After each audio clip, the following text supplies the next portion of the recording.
ರಾತ್ರಿ ಒಳಗಡೆ ತಾವು ಎಲ್ಲ ಕಡೆಯಿಂದ ಬಂದು ನಾನು ಫೋನ್ ಮೇಲೆ ಕೇಳ್ತಾ ಇದ್ದೆ.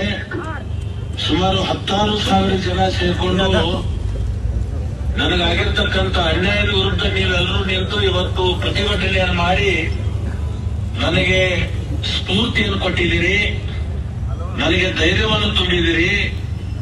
ನನ್ನ ಪರವಾಗಿ ನನ್ನ ಧ್ವನಿಯಾಗಿ ನೀವು ಸರ್ಕಾರಕ್ಕೆ ಮತ್ತು ಅಧಿಕಾರಿಗಳಿಗೆ ತಿಳಿಸಿಕೊಟ್ಟಿದ್ದೀರಿ. ಇದರಿಂದ ನೀವು ಕೊಡಿರತಕ್ಕಂತ ಜನರಲ್ಲಿ ನಾನು ಇಷ್ಟೇ ವಿನಂತಿ, ನೀವು ಮಾಡಿರ್ತಕ್ಕಂಥ ಈ ಒಂದು ನನ್ನ ಪರವಾಗಿ ಧ್ವನಿ ಎತ್ತಿದ್ದಕ್ಕೆ ನಿಮ್ಮೆಲ್ಲರಿಗೂ ಕೂಡ ನಾನು ಅತ್ಯಂತ ಹೃದಯಪೂರ್ವಕವಾಗಿರ್ತಕ್ಕಂಥ ಅಭಿನಂದನೆಗಳನ್ನ ಈ ಸಂದರ್ಭದಲ್ಲಿ ಹೇಳಿ ಬಯಸ್ತೇನೆ.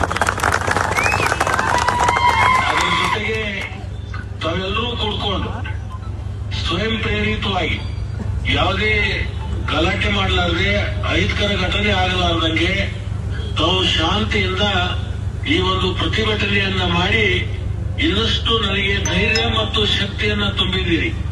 ನಿಮ್ಮೆಲ್ಲರ ಆಶೀರ್ವಾದದಿಂದ ಈ ಒಂದು ಅಪಾದನೆಯಿಂದ ಖಂಡಿತವಾಗಿ ನಾನು ಹೊರಗೆ ಬರ್ತೀನಿ. ಯಾವಾಗಲೂ ಸತ್ಯಕ್ಕೆ ಜಯ ಅಂತಕ್ಕಂಥ ನಂಬಿರ್ತಕ್ಕಂಥ ನನಗೆ ನೀವೆಲ್ಲರೂ ಕೊಟ್ಟಿರ್ತಕ್ಕಂಥ ಒಂದು ಆತ್ಮವಿಶ್ವಾಸ ಏನು ಕೊಟ್ಟಿದ್ದೀರಿ.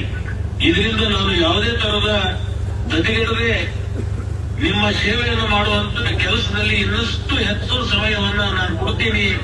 ನಿಮ್ಮ ಕೊಟ್ಟಿರ್ತಕ್ಕಂಥ ಈ ಬೆಂಬಲಕ್ಕೆ ನನ್ನ ಕುಟುಂಬದ ಪರವಾಗಿ ನಿಮ್ಮೆಲ್ಲರಿಗೂ ಕೂಡ ಕೈ ಮುಗಿದು ಅತ್ಯಂತ ಭಕ್ತಿಯ ಪೂರ್ವಕವಾಗಿರ್ತಕ್ಕಂಥ ಅಭಿನಂದನೆಗಳನ್ನ ಈ ಸಂದರ್ಭದಲ್ಲಿ ನಿಮ್ಮೆಲ್ಲರಿಗೂ ಅರ್ಪಣೆ ಮಾಡಿ ನಾನು ಒಂದು 2 ದಿವಸದಲ್ಲಿ ಬರ್ತೀನಿ. ಬಂದು ನಿಮ್ಗೆಲ್ಲರೂ ಭೇಟಿ ಆಗ್ತೀನಿ. ನೀವು ಮಾಡಿರ್ತಕ್ಕಂಥ ಈ ಒಂದು ನನಗೆ ಶಕ್ತಿಯನ್ನು ಕೊಟ್ಟಿದ್ದೀರಿ. ಇವತ್ತು ಶಕ್ತಿ ಕೊಡ್ತಕ್ಕಂಥ ಈ ಒಂದು ಪ್ರತಿಭಟನೆ ಕಾರ್ಯಕ್ರಮ ಹಮ್ಮಿಕೊಂಡು ಮಾಡಿದಿರಿ. ಬಹುಶಃ ನನ್ನ ಜೀವನದಲ್ಲಿ ಕೊನೆಯ ಉಸಿರಿನವರೆಗೂ ಕೂಡ ನಾನು ಮರೆಯಲಿಲ್ಲ ಅಂತಕ್ಕಂಥ ಮಾತನ್ನ ಈ ಸಂದರ್ಭದಲ್ಲಿ ಹೇಳಲಿಕ್ಕೆ ಬಯಸಿ ಮತ್ತೊಮ್ಮೆ